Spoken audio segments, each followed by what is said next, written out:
Nicolas Cage is going to spend the night cleaning an abandoned family fun center, but this Wonderland has a dark secret that he's about to discover. That's why today on the Summarizer, Willy's Wonderland. This is the story of Nicolas Cage, who's kind of a weird guy who rides around in his Camaro. Anyway, the whole movie's pretty weird, so he goes unnoticed. The point is that here Nicolas Cage is called the Janitor, and we know this from searching the internet because during the whole movie he doesn't say a word. What? Yes, he doesn't say a single word, he just makes weird faces, dances, drinks a weird soda, and keeps making weird faces. Oh, and he also fights robots, but I'll tell you about that later. The point is that Nicolas Cage is traveling in his Camaro until he suddenly gets a flat tire because of a trap. Then this guy shows up with a tow truck and takes him to a town called Hayesville, which is known for being the home of Willy's Wonderland, a place where a few years ago they used to celebrate birthdays with some pretty scary dolls. It's a horrible place full of horrible people. But based on what they show us, 2 people died in that same place. This man while escaping from something we don't see, and this woman in front of the TV giving us the first 2 kills of the movie. After that, we see a woman about to set Willy's Wonderland on fire, but a sheriff arrives, and now Nicolas Cage arrives, and I don't think they know each other, but they look at least weirdly. And finally, the cops leave the girl named Liv handcuffed all night and leave. Meanwhile, Nicolas Cage takes his Camaro to get fixed and finds that a bunch of people are missing, but this doesn't matter much. What matters is that the whole car repair is going to cost him more than $1,000, but our protagonist has no cash. They don't take credit cards, and on top of that, none of the ATMs in town work. So the guy asks him if he's willing to work it off. He says yes, and the guy calls someone telling him he has a man for him. So the janitor gets to Willy's Wonderland, and he's greeted by this guy named Tex that's fixing to reopen and make Willy's better than ever. This guy offers him to spend the night cleaning, and he'll pay to have his car fixed. And although he doubts a bit at first, Nicolas Cage makes another weird face and ends up accepting. The 2 enter, and the guy turns on the TV where they present all the characters singing. There, Tex tells him that apparently some of these little bastards start crawling over the characters and they get hurt, and a couple of lawsuits later from mommy safety organizations, and they were out of business. But when the guy's about to leave, it looks like one of the dolls moves by itself. Anyway, Nicolas Cage doesn't make a big deal out of it, and Tex welcomes him to Willy's Wonderland. You are officially on staff. After that, he tells him that they'll bring his car fixed the next day and leaves, locking the door with a padlock. At this point, some friends release Liv, and she tells him that she saw the bait already, and he was with Jed in his truck and probably locked inside Willy's by now. So they all go to try to get him out of there. In the meantime, our protagonist starts to clean everything, but suddenly all the monsters start to move. Still, when he turns around, they stay still and he can't see them. At one point, his watch beeps and he stops to drink one of his cans of soda, or I don't know if they are soda. I searched the internet and found nothing, just a bunch of reviews saying that the movie sucks. Anyway, his break ends, so he keeps cleaning, and cleans for a long time until some lights turn on and the animatronics start moving. And finally, at one point, one named Ozzy the Ostrich approaches Nicolas Cage and they start fighting. I'm gonna feast on your face!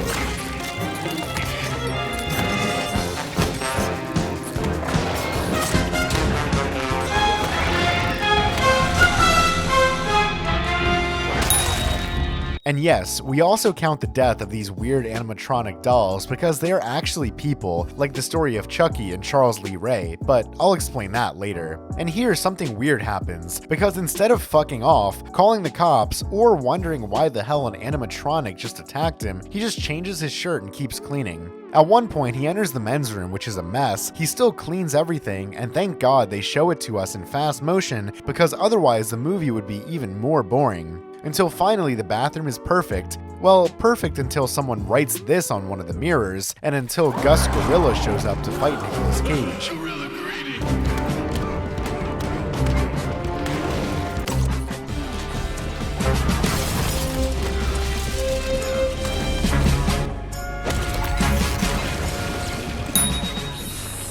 After that, he changes his shirt again, puts the robot in a bag, and stares at Willy the Weasel, but nothing happens because his watch rings again and it's time for his break. After having his drink, he goes back to clean, but just then all of Liv's friends arrive to set the place on fire. They start filling everything with gas, but they won't set it on fire until they get the man out of there. So Liv tells him that he's not safe in there and he's gotta get out, but our protagonist doesn't care and keeps on cleaning. Look, I don't give a shit, okay? So Liv enters through the air duct duct, which conveniently for the plot are the biggest ventilation ducts I've ever seen in my life, and that's why two of the characters come in and try to attack her. But luckily, Liv manages to escape. The rest of the friends are still outside smoking pot, but the important thing happens inside because Liv enters a strange place, and there she's attacked by Siren Sarah. She still manages to escape, and when she runs into Nicolas Cage, she tells him that they must leave, but again, our protagonist doesn't give a shit. Meanwhile, the rest of the group of friends are trying to get in until they start arguing because Bob wants to leave with his girlfriend. Then Chris starts a fight, and that makes the roof, which conveniently for the plot is made of cardboard, fall down. The point is that there they run into Liv, who is now pissed off because they have no way to get out of there. But then the animatronics start dancing and Liv tries to kill the doll that wanted to kill her, but when she's about to do it, Nicolas Cage appears and stops her. And although they want to explain to him that he must leave, Nicolas Cage still doesn't talk and everyone goes to the kitchen. Well, everyone except the couple, who get a little turned on and go to another room alone. It's just starting to get interesting. In the kitchen, Liv tells him that she knows what they told him, that if he cleans the whole place, they will pay to fix his tires by morning, but it's a lie. They've said the same story to countless others over the last 20 years. They baited him and he's there to be a human sacrifice. Apparently that town has a dark history and it all starts with this horrible place. And there she tells us a rather long and boring story which basically says that Willys was built in 1996 by Jerry Robert Willys, one of the last century most sick and sadistic serial killers. He spent most of the time cultivating similar sickos, and often Jerry and his crew would whisk away unsuspecting families to the super happy fun room. Once inside, the families would be treated to a birthday cake and a private show by Willy Weasel, but the shows would always end the same way. And I guess they killed the whole family there too, but since those 3 kills aren't on screen, they aren't counted, okay? Okay. After numerous missing persons report and suspicious smells coming from the inside of Willys, the law felt it was time to investigate. But Jerry and his gang refused to be taken alive, and after the police finally entered the super happy fun room, they discovered that Jerry and his crew had performed a satanic suicide ritual. So basically, it's the same story of Chucky, but much more boring, with 8 people, and instead of a good guy doll, with 8 pretty scary animatronic robots, and with Nicolas Cage who doesn't speak in the whole movie. Oh, and I don't count these dead people because if the animatronic dolls die afterwards, I'd be counting them twice, I guess. Well, and the story goes on for a while more, because 10 years later, Willys reopens with the new owner, Tex McAdoo, but things were wrong from the start because the creatures would move on their own or say things they weren't programmed to say. Wanna fuck, fatty? And others would even kill and feast on customers. After all this, Willys closed its door again, but Tex still didn't bulldoze it to the ground because Willy got him and convinced him to make a deal with the devil. But thank God the story's interrupted because they wonder where Bob and Cathy went. And at this point, the two enter the room where the kid killers off themselves, and Bob says the phrase that we all did when watching this movie. Yo, who the hell bringing their kids up in here? Anyway, nothing happens with the couple because the rest of the friends hear the happy birthday song again, the robot starts to sing, and they don't understand anything until...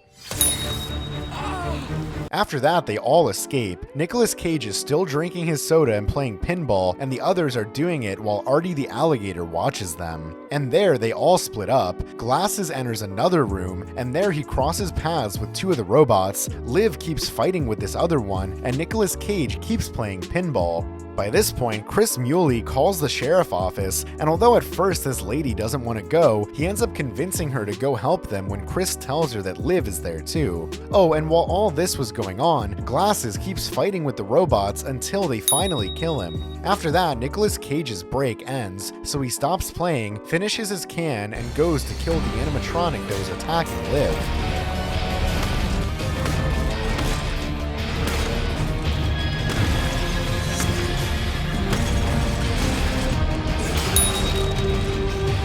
And then there's this scene that they look at each other with this face, that without music is even weirder. After that, Artie the alligator attacks the couple and ends up killing Bob. And at one point, while they're taking out the trash, Nicolas Cage enters the room to show us that the girl died as well. After that, he attacks Artie the alligator and finally ends up destroying him like he did with the rest of the animatronics. Meanwhile, the other robot, who is apparently named Cammy the Chameleon, tells him that she's trapped in that body and just wants to escape, and that she's not evil like the others. Then Chris shows up, they get to talking, and the chameleon tells him that if he can help him, she'll answer all his questions about death and stuff. All the while, the sheriff tells the other cop the story of the place, tells him the machines are cursed, and Tex hired a demolition crew to destroy Willys, except the day before the bulldozers were set to roll, Eric Miller, the contractor, was found in bed as chewed up as McDonald's hamburger. She also tells him that they killed his family, but they don't show them on screen, and besides, no one cares about the contractor's family, so they don't count. See, nobody cares. The important thing is that after that, nobody accepted the job of demolishing Willys. And from there, they decided to tell people not to go in, but the machines got out and killed a lot of people. And in order not to go to war with them, they made a deal. The machines would leave their people be and they will feed them. So from that, they did the same thing they did to Nicolas Cage to a lot of people and families that just happened to be passing through town, and therefore a lot of innocent people were killed. But once a girl survived, that girl was Liv, and the sheriff became her foster mother. Oh, and back to the present, remember Cammy the Chameleon wasn't evil?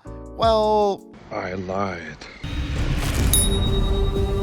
Nicolas Cage shows up, but his watch beeps and he has to leave, so he gives the knife to Liv, and while he has his break, Liv starts fighting the creature. And by this point, I don't know if I don't understand the style of this movie, or if it's just too boring, but even the fights are unwatchable. The thing is that at one point, Nicolas Cage shows up again, and he almost destroys the robot but doesn't kill him. Then he leaves, but at one point the sheriff comes in, and even though Liv doesn't want to, she leaves Nicolas Cage locked inside so the robots can kill him and she can protect the town. But being tied up would be a problem if this movie was logical. But since nothing makes sense, Nicolas Cage can kill them even if tied up.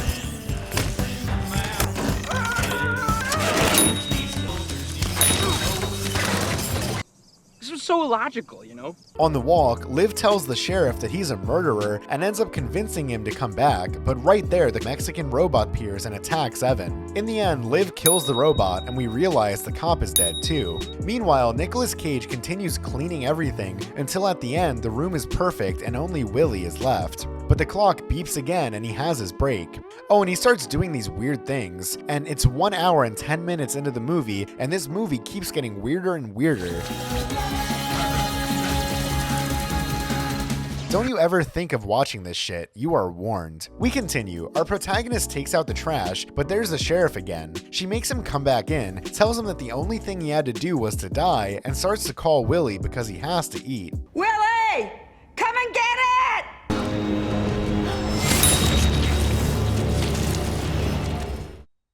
There, Willy destroys the sheriff and starts the final fight between Nicolas Cage and the last animatronic or robot or doll. I don't know. I'm sick of them.